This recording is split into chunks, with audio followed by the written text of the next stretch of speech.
I'd like to call to order the regular meeting of the Pinehurst Planning and Zoning Board for November 6, 2025. The time is 4 o'clock. My name is Matt Jones, and I'll be chairing tonight's meeting. We do have a quorum tonight, so we can conduct business. I'll ask the board members to introduce themselves, starting on my left.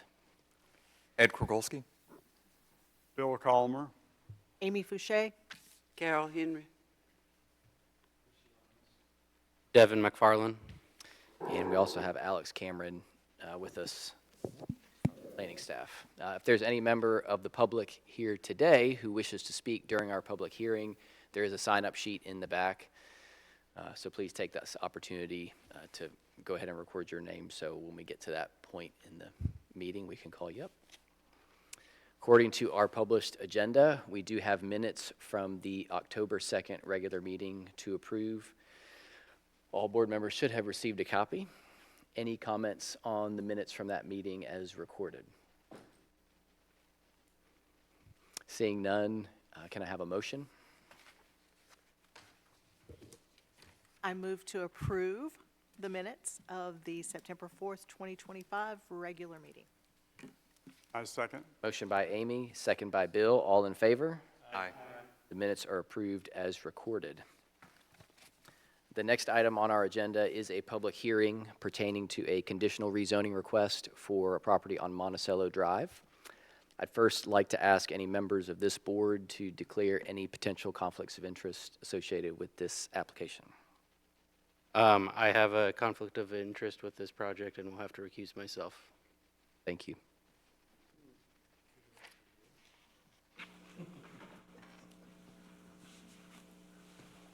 Any others?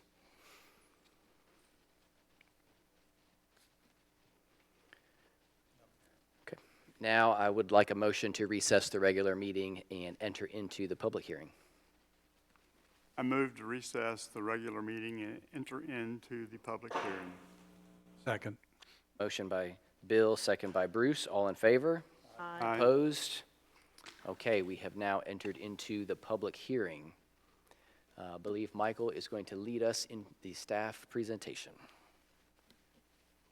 That's correct.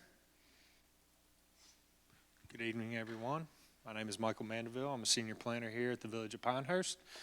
And this is a public hearing for a conditional rezoning on a parcel located on Monticello Drive, parcel ID number 000019245. So this public hearing is to consider an official zoning map amendment for approximately 5.19 acres of land located along Monticello Drive, further identified as parcel ID number 000019245. The proposed map amendment would zone the property from R30 medium density residential to R15 conditional district, which is also a medium density residential classification, to allow for the development of an 8-unit single-family development. The property owner is Halshan LLC, and the applicant is John Greenbacker. The current zoning and land use, like I said, is R30, medium density residential, and it is an undeveloped piece of property. And the proposed zoning and land use is R15 conditional district and an 8-unit or 8-lot major subdivision. So, a zoning map amendment. This request constitutes a conditional zoning map amendment. All allowable uses in the R15 district will be available to the applicant and the subsequent owners if approved. Legislative decision and process, this is a legislative decision and process which requires a public hearing. Public hearing will be held by the Planning and Zoning Board on the proposal, who will forward a recommendation to Village Council. In making their recommendation, the Planning and Zoning Board shall consider the adopted comprehensive plan, staff recommendation, and input from the public. So the request is to rezone 5.19 acres of R30 to R15 conditional district, to allow for the development of more single-family residential lots than the R30 zoning district would allow, thus creating more density. The request is for a conditional zoning map with 4 conditions. I left 2 of the conditions out of the staff report. They were on the site plan, but I'll add those in here. So the first one would be to increase the rear yard setbacks from 30 feet to 50 feet to increase separation between the proposed and existing developments. A rear setback of 50 feet is greater than the requirement of the R30 zoning district, and is consistent with the adjacent R210 to the south and the east. No sidewalks are being proposed for the development. Chapter 9.17.1.19 of the Pinehurst Development Ordinance, sidewalks are required on one side of all new streets with 8 or more dwelling units. The applicant is asking for a waiver from the engineering manual to omit curb and gutter from the new roadway, and reduction in the village's 60-foot right-of-way widths for streets without curb and gutter to the current width available, 59.3 feet and 59.8 feet on the north end of the parcel, which is where it butts up to Monticello Drive. And as you can see here, the subject parcel is the hatched parcel, and to the south and the east is R210 residential property, which is the Country Club of North Carolina. You see to the north, there is the Monticello neighborhood, which is zoned R10. And across the road is part of the village's harness track, the PC, the Public Conservation District. And then to the west is the Pinehurst Healthcare and Rehabilitation Center, which is zoned as neighborhood commercial. And the comprehensive land use designation for this property is a suburban neighborhood. The property is located within the village's corporate limits. Site access is available from Monticello Drive with approximately plus or minus 60 total feet in road frontage. The property meets the dimensional requirements for the 15,000 square foot minimum lot size and the lot width of 20 feet at the street for R15 zoning district. And the area is served by public water and sewer. And as you can see, the R15 and R30 are similar districts, so basically all the allowable uses are the same from the R15 to the R30. And special requirements that would be, any special requirements for this property would be listed in the PDO, section 8.6. Some environmental constraint, well, not really any constraints. The site is not located within a watershed protection area. The parcel is currently wooded from the access point on Monticello Drive and through the whole property. There's no known floodplains, wetlands, or any other environmental constraints. So, with the comprehensive plan, both the existing and proposed zoning districts for this property are consistent with the recommended land use for the suburban neighborhood, as identified in the Conservation and Growth map on page 62 of the 2019 Comprehensive Plan. On the map over here, where the arrow's pointing is approximately where this parcel is located within the suburban neighborhood district. Furthermore, the proposal is supported by the guiding principles from this plan as identified on the next slide.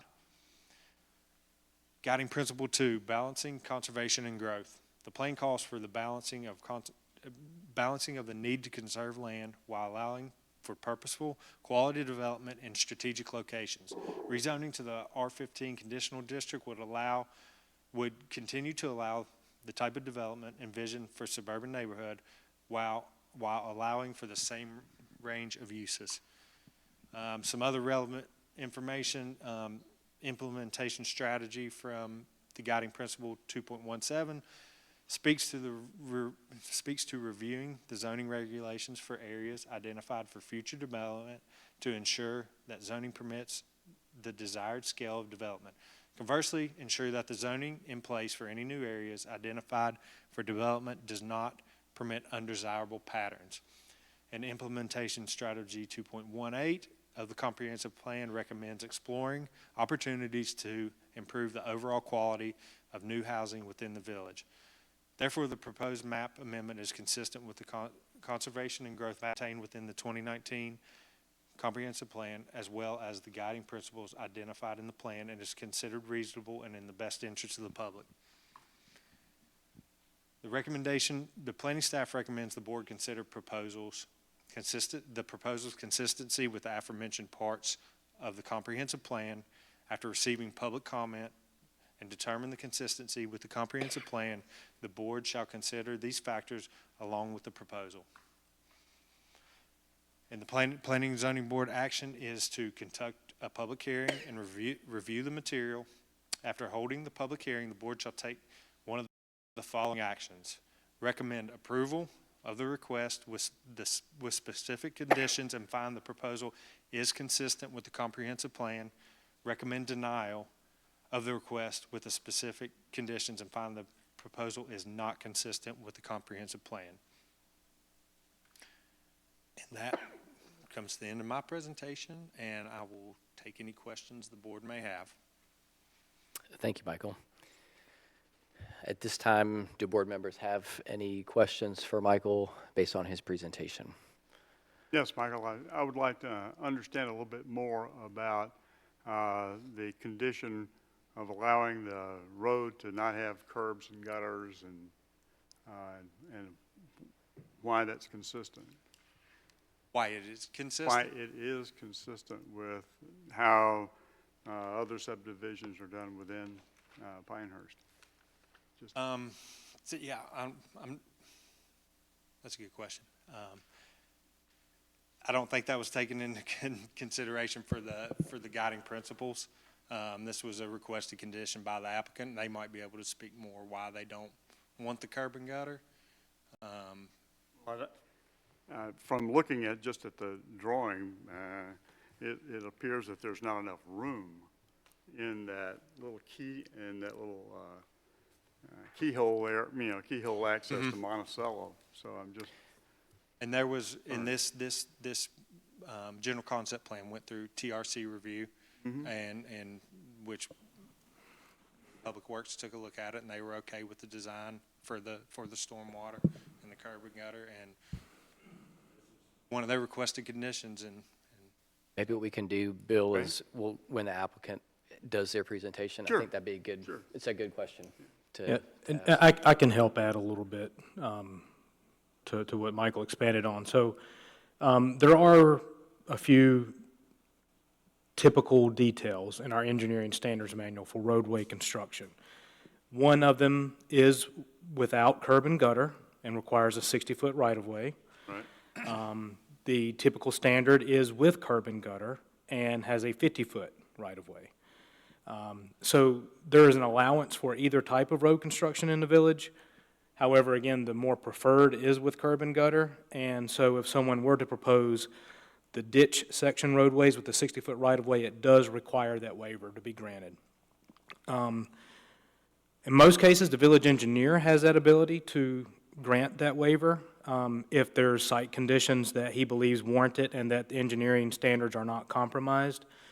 A lot of that depends on, like, say, the nature of the neighborhood. Like, does the existing neighborhood, I'll use an example, not the most appropriate example for tonight's application, but within Pine Wild recently, there was a proposal that went through and got its approvals.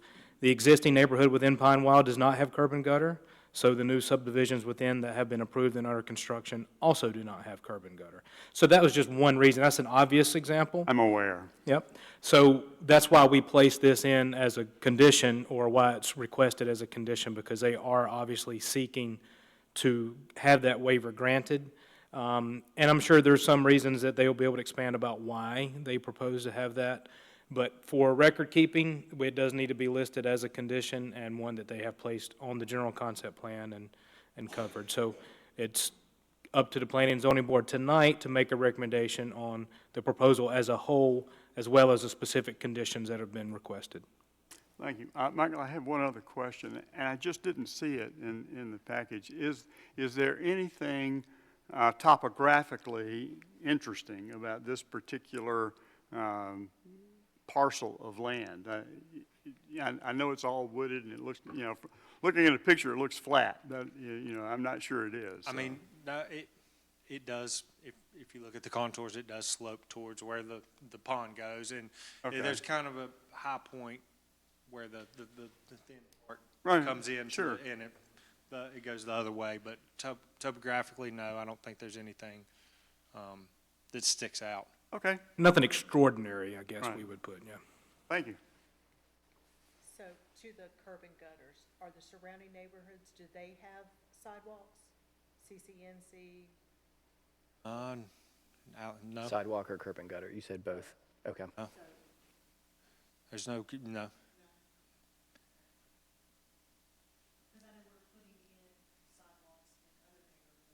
That's correct. Any other questions? We can always come back to Michael too if we have more questions, but anything else for him now? Okay. We'll now hear from the applicant, so we invite the applicant to come forward, take a seat, after which we will move towards the public comment period. So come on down.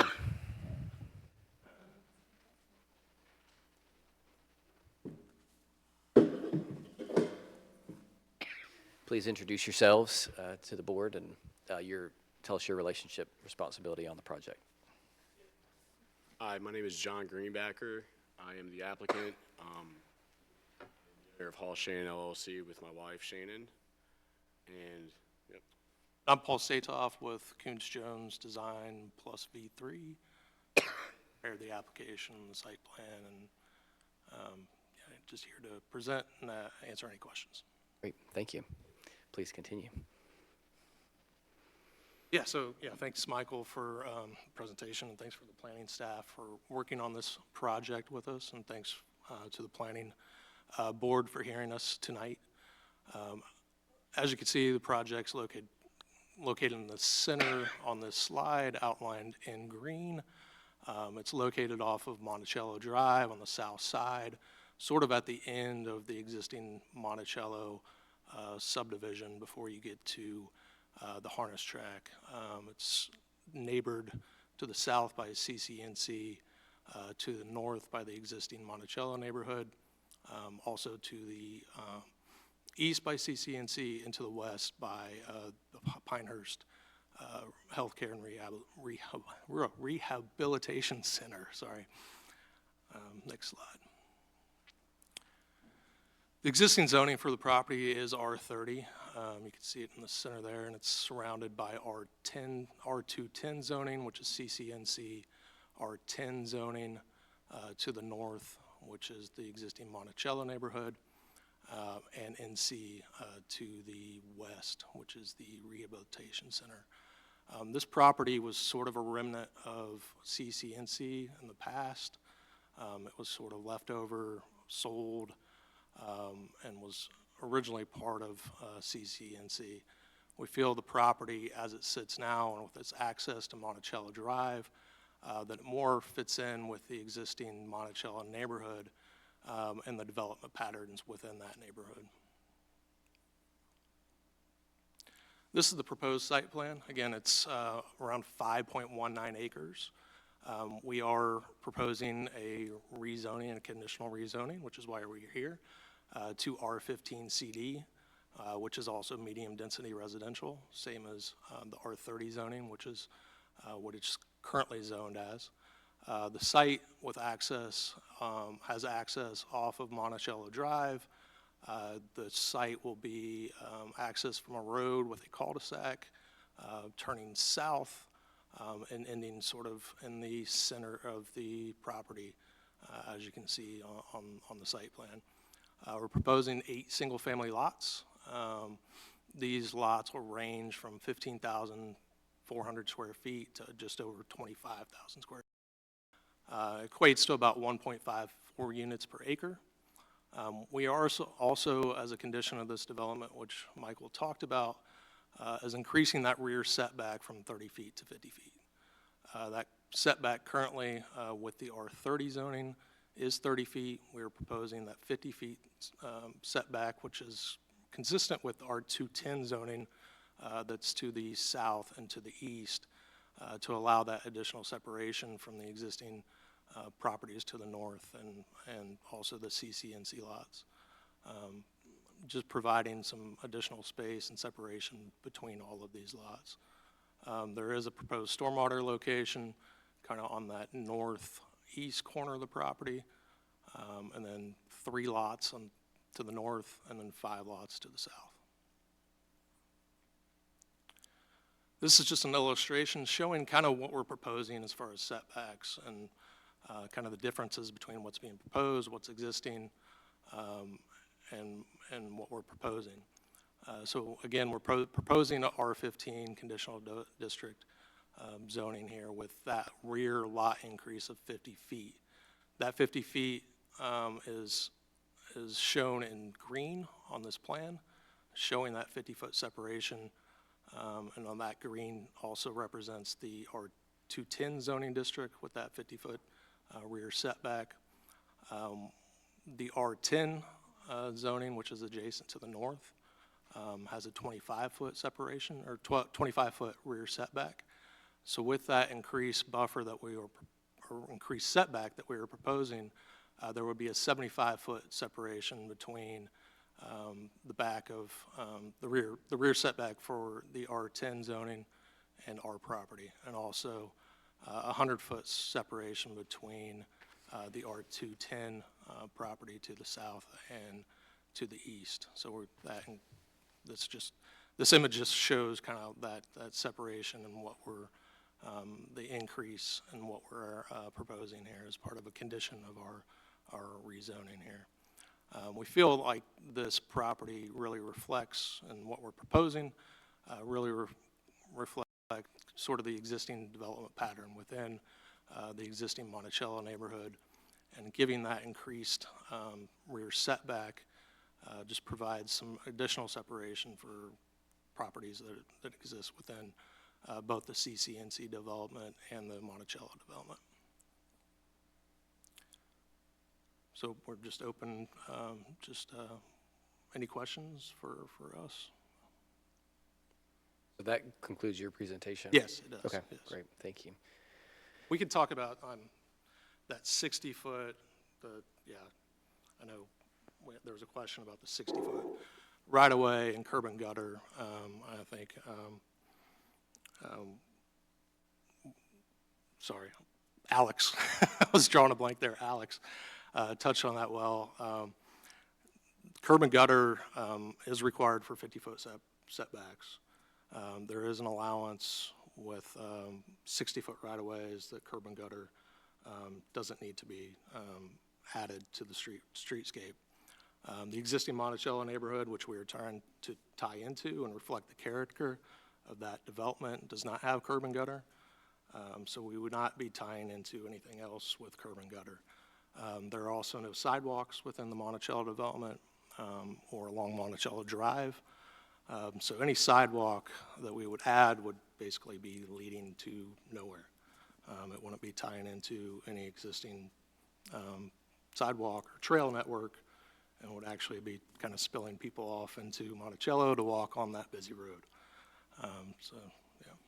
Can you describe, since you mentioned it, and Bill and Amy asked about it, without curb and gutter, kind of the plan? I know we're at conceptual stage, but as much as you know about the storm drainage, the plan out there, and a little more about the structure. Yeah, it would be similar to what's existing at along Monticello and the development within that area with swales and some catch basins and those kind of things. Again, we're not to engineering plans yet on exactly how that's going to work out, but it will represent what's existing throughout the existing development with swales and catch basins. So you are potentially looking at catch basins?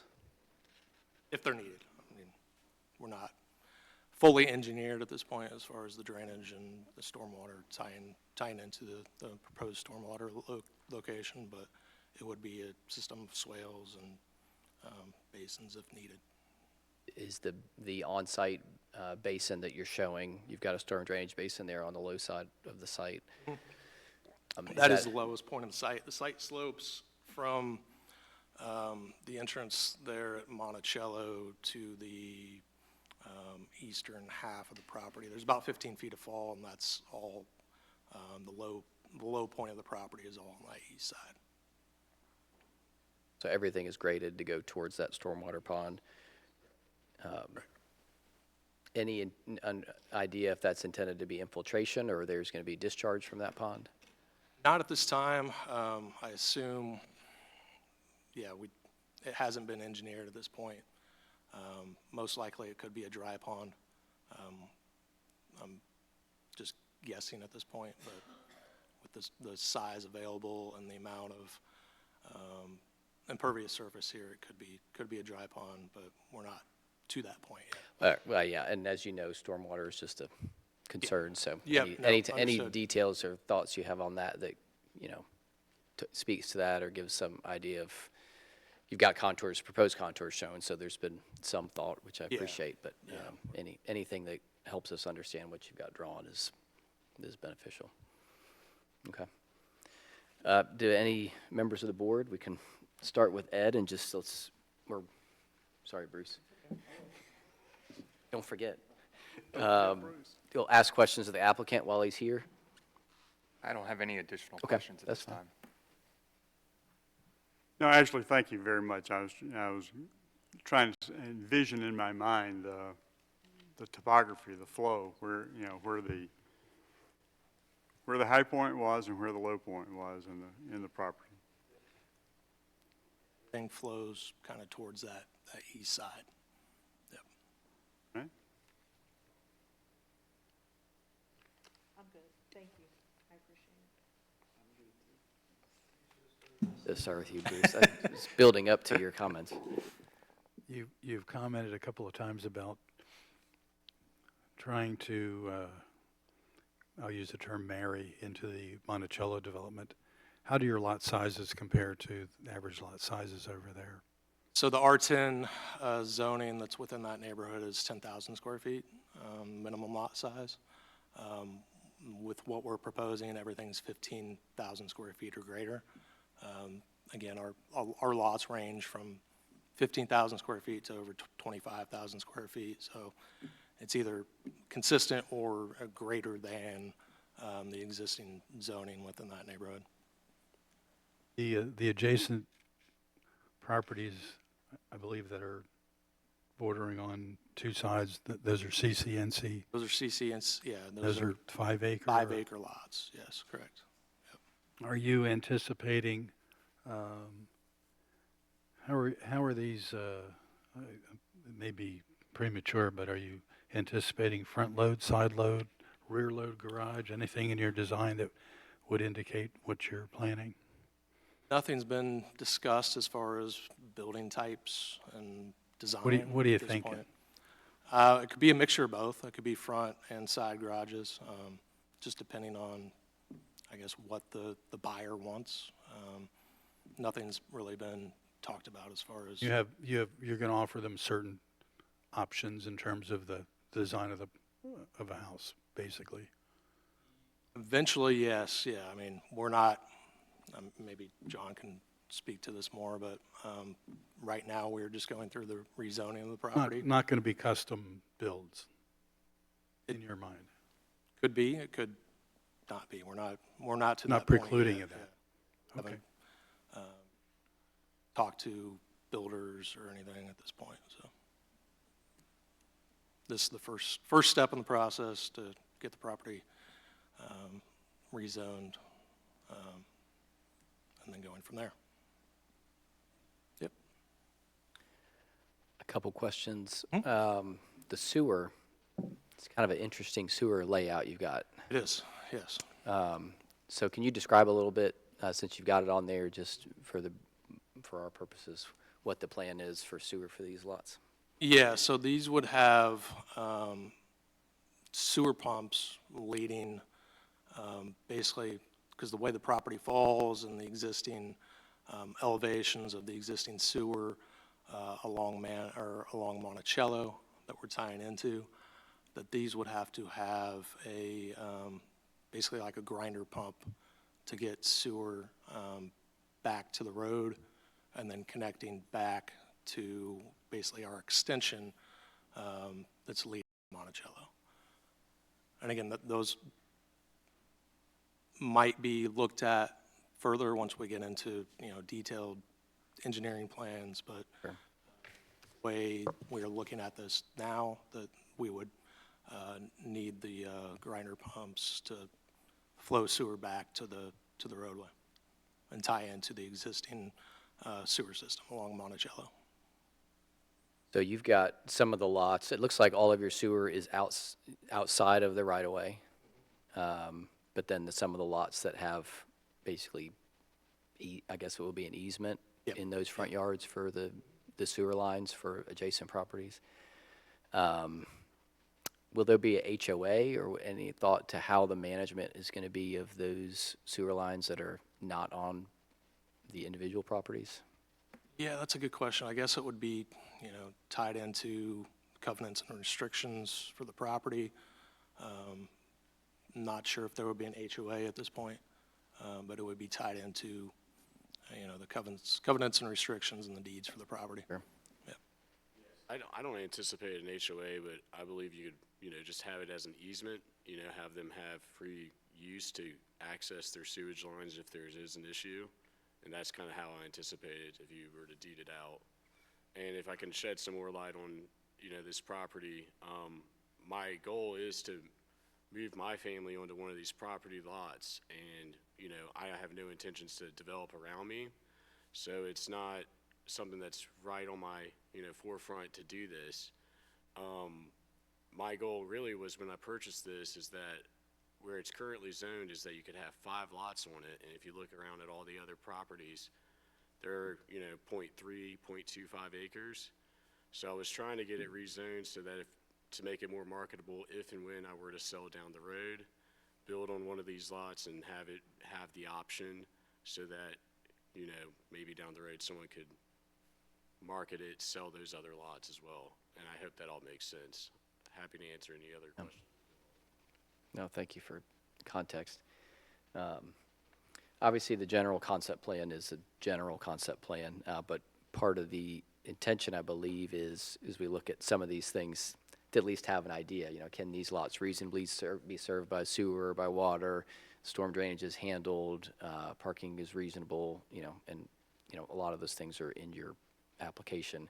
But it is a unique sewer setup that probably creates a little bit of a management nuance of things that you will need to figure out. Understanding that it's been through TRC and they've reviewed it, it's a unique setup because how do you designate where the point of ownership is of those lines? And if it's at the point where it connects in the right of way, then you've got, that won't work. But if it's in somebody else's yard, there's just some pieces to think about there. My other question is about the no sidewalk. So you do have a mailbox, community mailbox or a Yeah, cluster there's shown? Yeah, cluster mailbox located in about that area that you're circling there, yes. So access, I mean, most houses in the area have mailboxes on the properties, so without that, it would kind of make sense to maybe have access, but what's the thought there of accessing? We included a little, like a small pull-off where cars could pull in and stop, get their mail. We anticipate that most people would just get their mail on their way in or way out, and use that pull-off as, a place to park and get the mail and go. That was our thought. Yeah, you have a question? Yeah. And so if you're not gonna have an HOA, who's gonna maintain that area? Maintain the easement?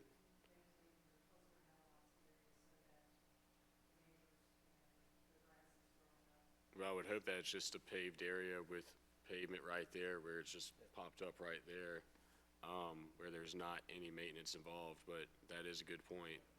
Maybe an issue that I need to cross down the road. What is the benefit of the mail kiosk versus individual? It's required. We went through, the question was asked by TRC if these lots would have individual mailboxes or a cluster mailbox. So we contacted the growth division of the mail service, and basically anything new now requires a cluster mailbox. I tried to argue that this was, in a existing neighborhood, there's 8 lots serviced by, existing mailboxes now, but that they wouldn't. Basically, anything new now has to have a cluster mailbox, which nobody likes.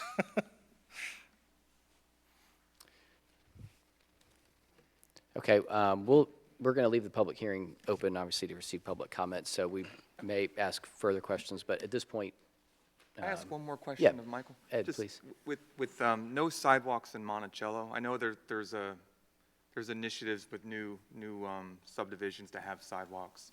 Are there plans to expand or add sidewalks in the future on Monticello? I'm not really sure.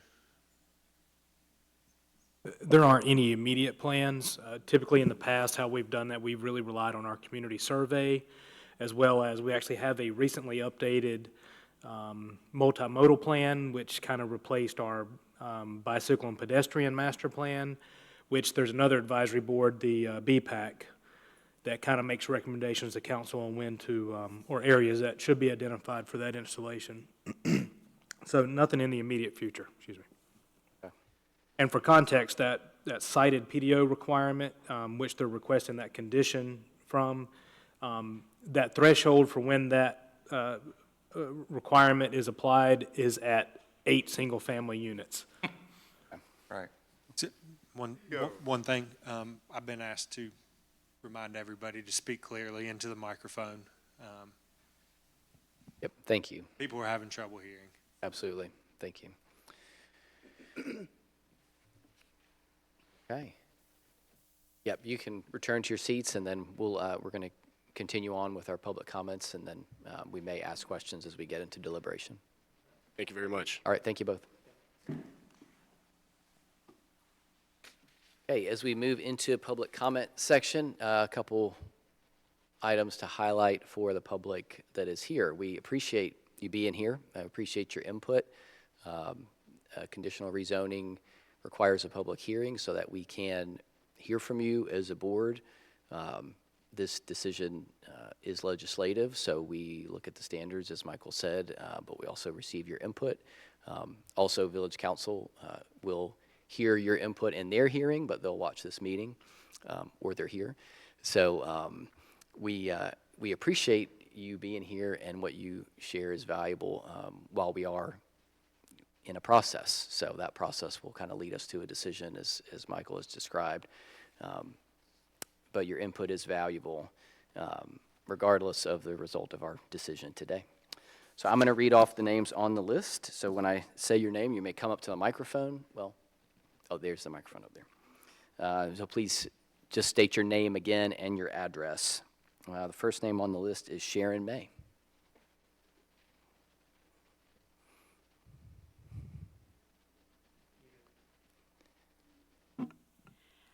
I know that my name is Sharon May. I live at 720 Monticello Drive with my husband. We own and live there at the property. Just because I have another neighbor here, I would ask that he speak first. Oh. We've talked Okay, about with that. things. Is that Mr. Collins? Okay. Mr. Collins. Yeah, my name is Peter Collins. I live at 700 Monticello Drive, which is the lot that's adjacent to the access road part of the lot in question. And I want to thank you guys for taking the time to You'll listen, just have to hold that to listen closely. to our Yeah. comments There and you go. concerns about this. Yes, sir. I just start from here? Yes, sir. Please begin. Okay, so in looking at this, I think there's kind of 3 issues. Is the current zoning wrong? Is there a benefit or a need to the neighborhood for the rezoning? And is the rezoning fair? So I think if you want to look at the history of this lot, as I understand it, it used to be a landlocked 5-acre lot as part of the country club in North Carolina. So other lots were blocking it off from street access in the Country Club of North Carolina, and it did not have road access at that time to Monticello Drive. Then my understanding is in like April of 1979, Pinehurst Corporation that built the development to the north of this lot where we live, sold a 15,000 square foot strip, which is going to be the access road between Monticello Drive and this landlocked lot, which then made it accessible to the road. Country Club of North Carolina decided, hey, we don't want this as part of the Country Club of North Carolina. And later on in 1979, they sold it to 4 individuals. Unfortunately, my understanding is because of a fire that happened in the village some years ago, the records with regards to exactly what the zoning was and what happened are lost.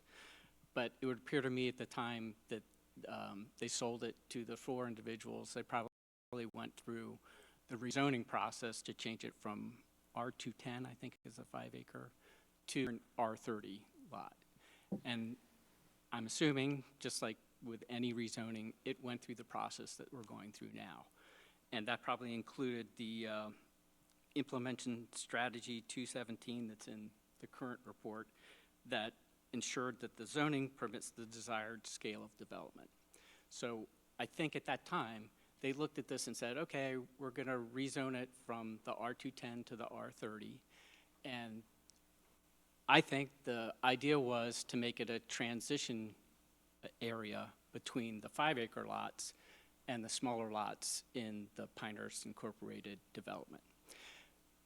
I think it's also important to point out that yes, the Pinehurst Incorporated development lots are zoned R10, but their actual square footage is, I think all of them are, at least for the adjacent lots, are larger than the 15,000 square foot that are in the R15.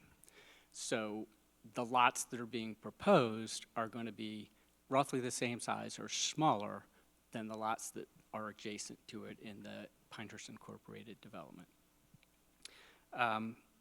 So I think the idea was when they rezoned it to R30, it's a transition period from larger lots to the smaller lots in the Pinehurst Incorporated. It makes a nice flow between those lots. It also gives character and some diversity to the zoning in the neighborhood. So from the perspective of, is the current zoning wrong? I think the answer to that is no, and I think there's already been time spent trying to determine what that zoning should be, and they wound up with the R30. So then, is there a need or a benefit to the neighborhood for this zoning?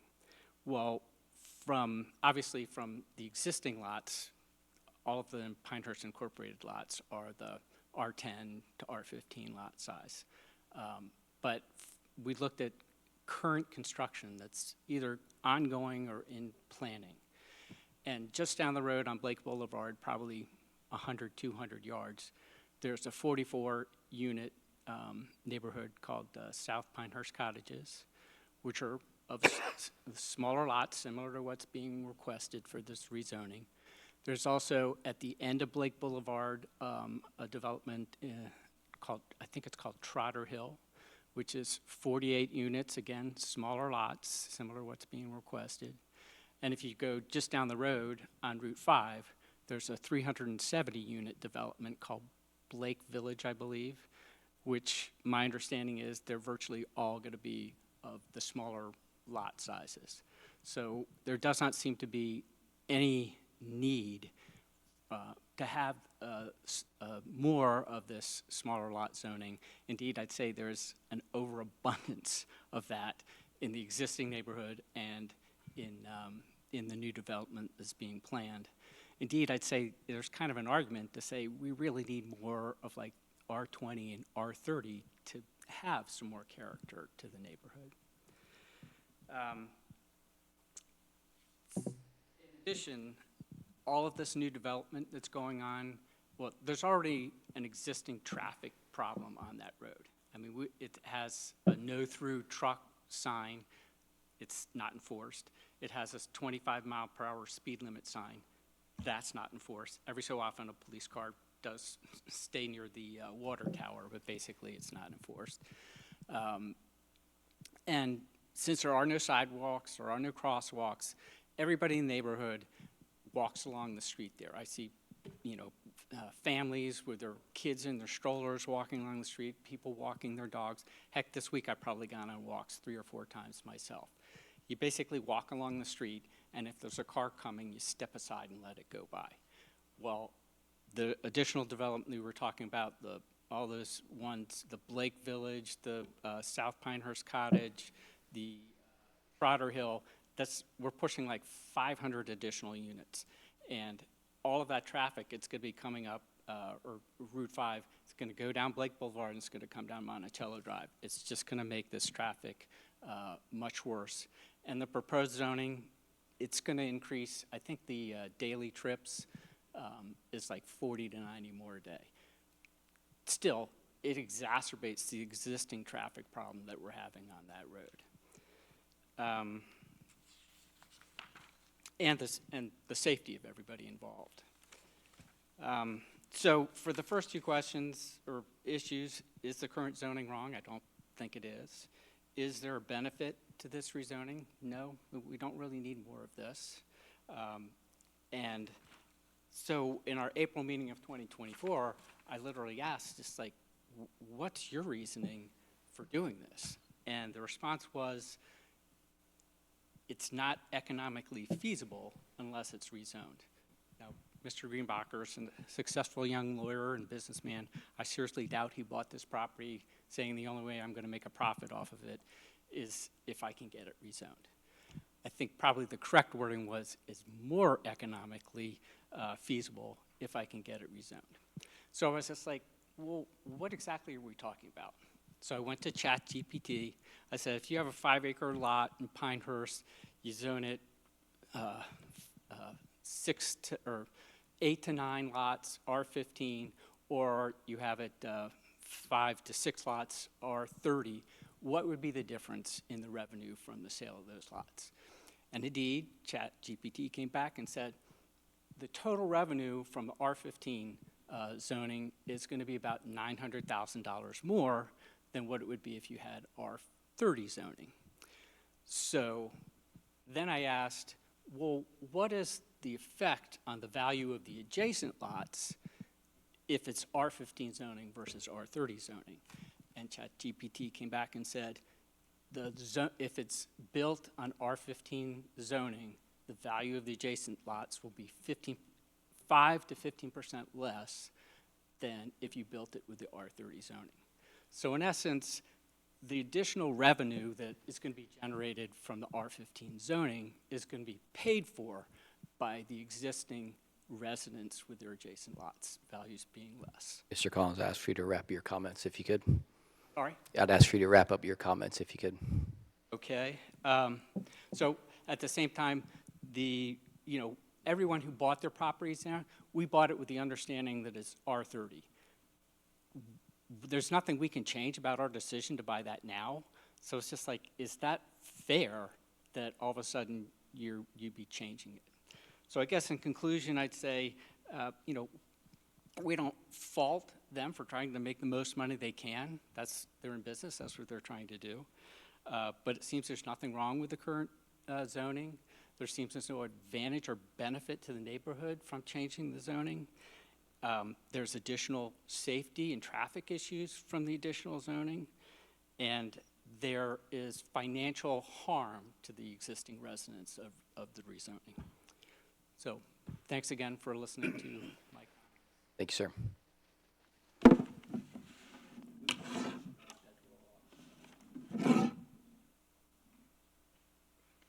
Ms. May?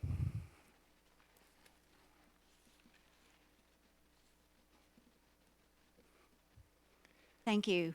And as I indicated, my name is Sharon May. My husband and I own and reside at 720 Monticello Drive, which is the third house to the east of the proposed entrance into this 5.19 acre parcel.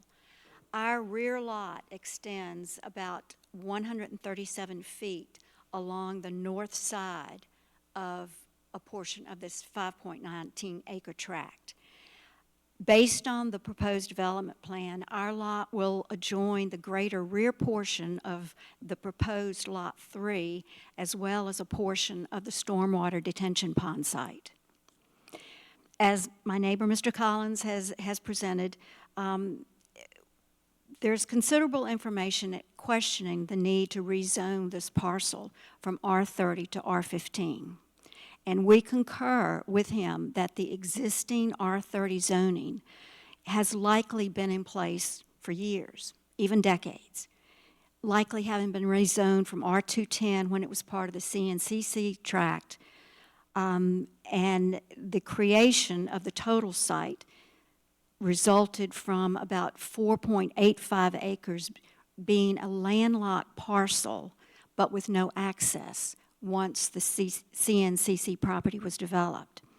So CCNC subsequently acquired 15,016 square feet from Pinehurst Incorporated, which provided this approximate 60-foot wide strip with direct access to Monticello Drive.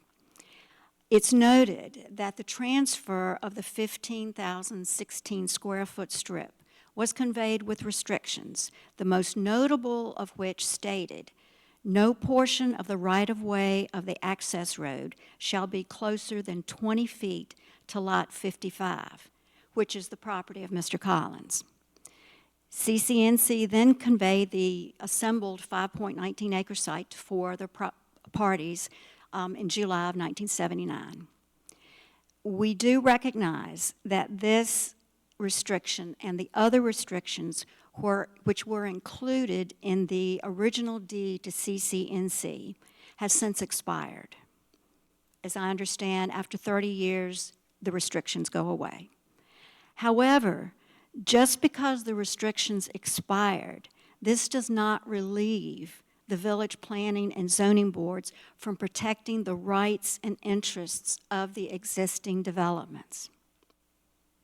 Nonetheless, it's likely that when this tract was conveyed in 1979, it was probably rezoned from R210, which was the dominant zoning in the acreage lot areas of CNCC, rezoned to R30. We believe this R30 zoning has been in effect for well over 30 years and remains that zoning today. As such, it seems that most of the adjoining property owners, particularly along nearby areas of Monticello Drive, purchased their properties fully aware of the R30 zoning on the adjacent tract. We certainly did. We believe that the R30 zoning provides a very reasonable transition from the R210 zoning of CCNC to the R10 zoning of the lots along Monticello Drive, and it offers some diversity. However, the requested rezoning of the 5.19 acre site from R30 to R15 is believed to be inappropriate and does not reflect a reasonable transition from the larger 5-acre parcels to the R10 zone lots along Monticello Drive. In further support of this opinion, I note that the proposed lots 1 through 4 and the stormwater detention pond, the rear lines of which will abut 4 home sites on Monticello Drive, reflect the following areas. Lot 1 is shown to contain 15,415 square feet. Lot 2, 16,728 square feet. Lot 3, 15,523 square feet. Plus the detention pond appears to be close to an acre, which is larger than any of the proposed lots in this development. But in comparison, the 4 home sites adjacent to this proposed subdivision, which front on Monticello Drive, are zoned R10. However, the square foot areas of the sites vary from Lot 55, which is Mr. Collins, the first lot, is 14,632 square feet. Lot 56 is 18,500 square feet. Lot 57, where we live, is 20,089 square feet. Lot 58, next door to us, is 19,500 square feet. So the lots along Monticello are much larger than the lots 1 through 3 in the proposed development. The other lots in the proposed development, lots 4 through 8, reflect site areas from 19,716 square feet to 25,178 square feet, generally about a half an acre. All of those lots adjoin the 5-acre lots of CCNC. We strongly feel that the R30 zoning, which appears to have been in place for many, many years, is a more proper transition from the R210 to RT zonings, especially considering the existing lot sizes of the R10 sites which front on Monticello Drive in the immediate area. As Mr. Collins stated, we concur that the R30 zoning provides a better flow from the smaller lots to the larger lots, and it offers a reasonable diversity between these two areas.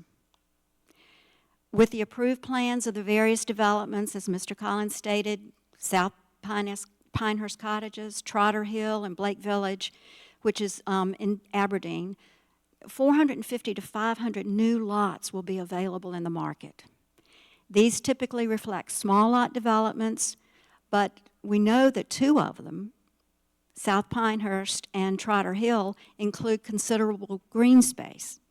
The requested rezoning of the 5.19 acres offers nothing but smaller lots on a cul-de-sac. So, is there anything wrong with the R3 zoning as it currently exists? No.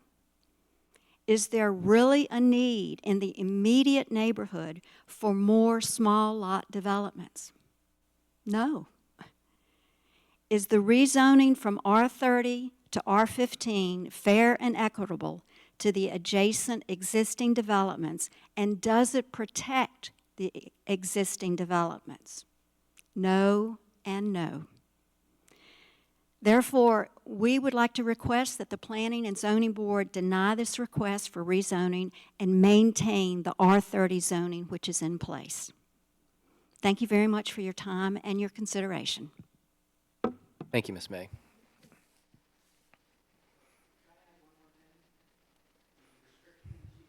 Wait, sir, you'll need to,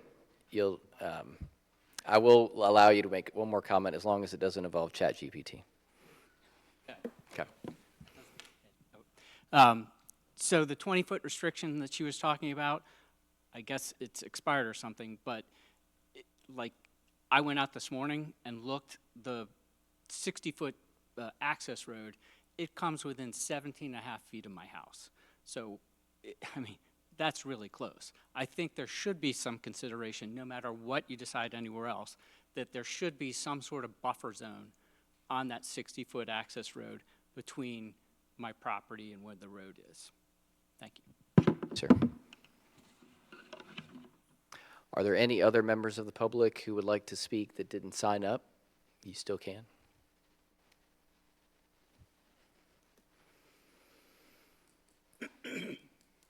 Okay, so if there are no other public comments, then we can move towards closing the public hearing, but I do want to ask the board if they have any more questions for the applicant before we do that. I have none. With that, I would ask for a motion to close the public hearing and re-enter the regular meeting for the purpose of board deliberation. I move to adjourn the public hearing and re-enter the regular meeting. I'll second. Motion by Bruce, second by Bill. All in favor? Aye. Aye. Opposed? Okay, we have now re-entered the regular meeting. Okay, time for deliberation, discussion. We do have staff accessible to us if we have questions. Reminder that staff has prepared in front of you motion templates for your consideration. Whether the board moves towards a acceptance or a denial, or approval or denial of the application before us, Staff has outlined the items in the long-range plan that are needed for consideration. There's 3 different points to implementation goals and 1 guiding principle, I believe. So we want to please reference those as you're thinking about motions, but at this point, we could deliberate. Just like to hear what everybody thinks. We'll start with Bruce. Out of fear, really, that they don't start with you. What happens? Also, don't forget to turn your microphone on. Throw my oar in the water and indicate that I'm not in favor of the rezoning. Any specific reason? I think the public addressed several of the issues that were of concern in terms of consistency of lot size and implications of their valuation of their property. I believe the development could probably proceed under its existing zoning without jeopardizing the surrounding property owners.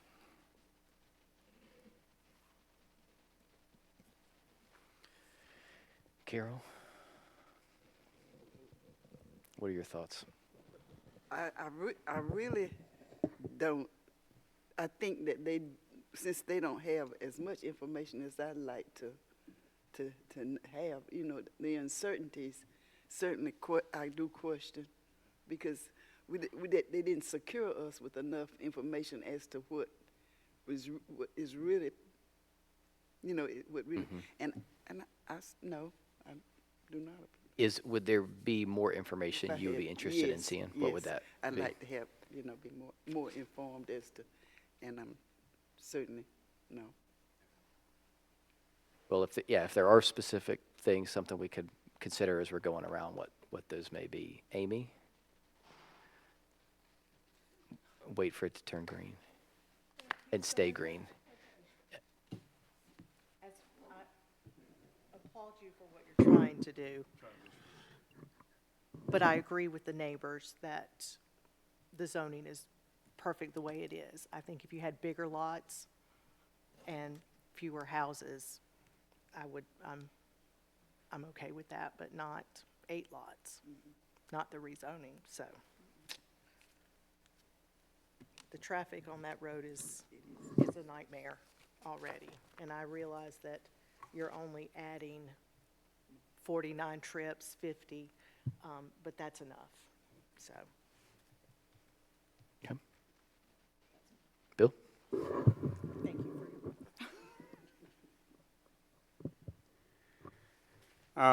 I too share some of Bruce's reservations.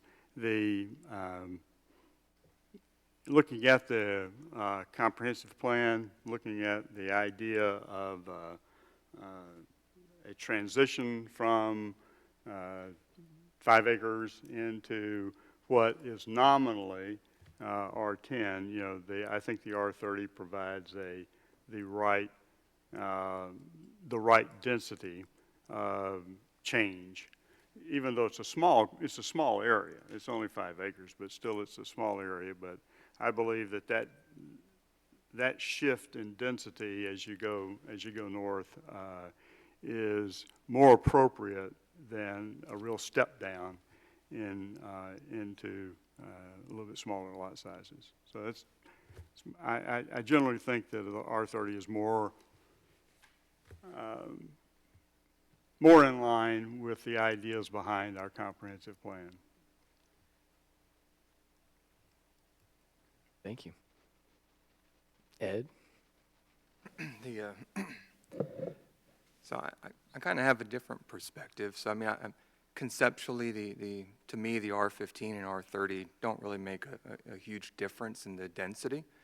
I do question a couple things. One is the roadway access and the abutment to the neighboring property on Monticello, and I don't understand enough around the what is or is not allowable. It seems like a very tight connection, and so I would question and take issue with that more than the R30 versus R15. And I am still hung up on the communal mailbox situation without a management structure, and the intent of how that would be managed. But that'd be my input. Can you give me a little more detail when you say access? What do you mean there? The access from Monticello into that, what would be that 8-lot subdivision, it's hard to tell from the graphics that have been provided. It seems like a very narrow entrance compared to the other offshoots on the other parts of Monticello. Okay. And so that's it, from a graphical nature, the roadway seems fairly slim compared to what else is in the neighborhood. And then if it's within 17 feet of the wall of his structure, I don't know what the guidelines are for that, but it does seem out of character compared to the other cul-de-sacs. Yeah, that 17 feet must be the setback, because I think the roadway at least is shown. I don't know what that distance is scaled to, but that clarifies it. So you're talking about the width of the entryway. Yeah, the width of that entrance compared to the other cul-de-sacs coming off of Monticello, it seems different. Yep, okay.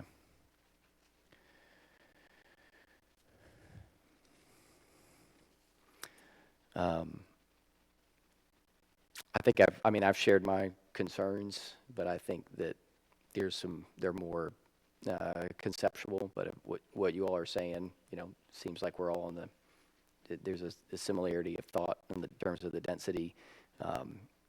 When we look at the guiding principles in the long-range plan, there's one that I think that seems to stand out, is the 2.17 on the implementation strategy.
Aye.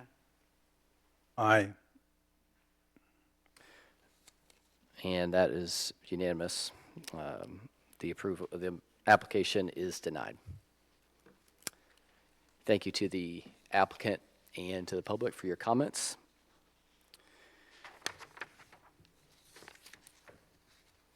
We can move on to general business at this point, which, if Devin is still here, I'll invite him to come back.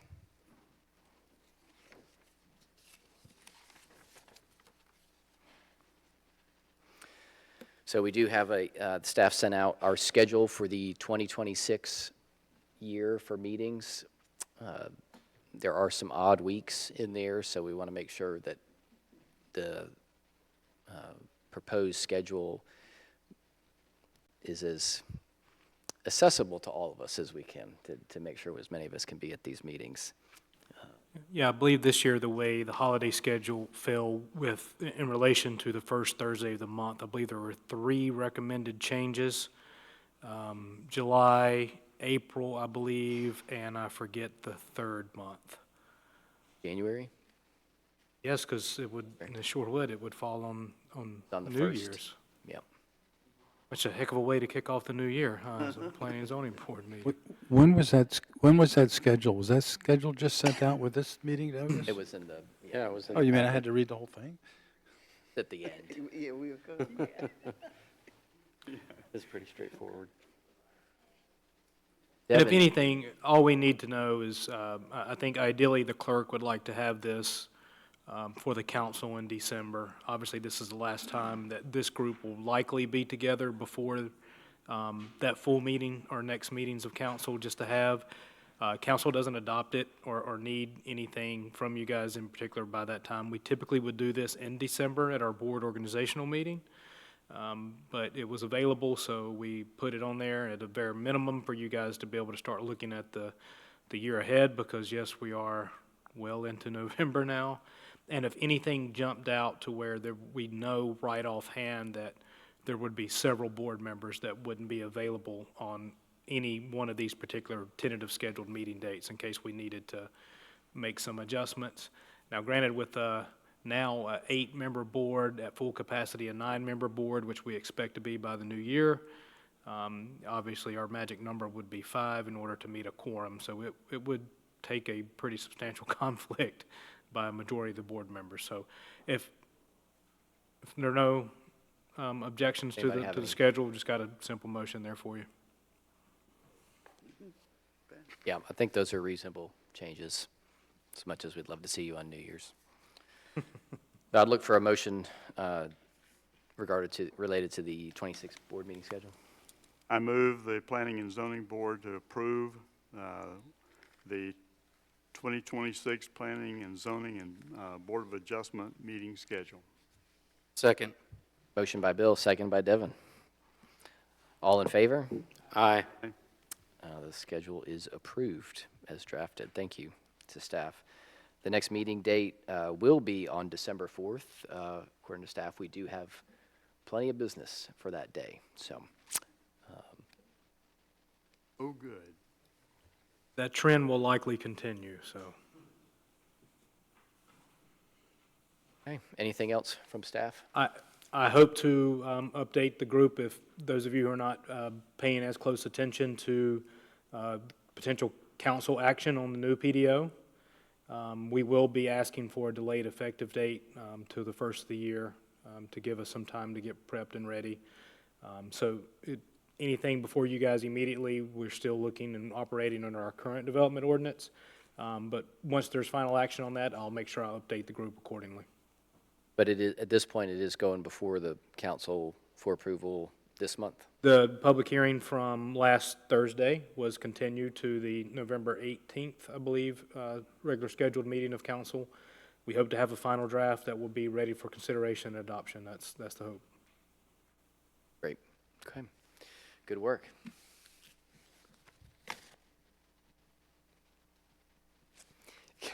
So I'd look for a motion to close the meeting. I move to adjourn the regular meeting at, what time is that? 5:17, is that? 5:17? Motion from Devin, And a second by Carol. All in favor? Aye. Meeting is adjourned. Thank you all.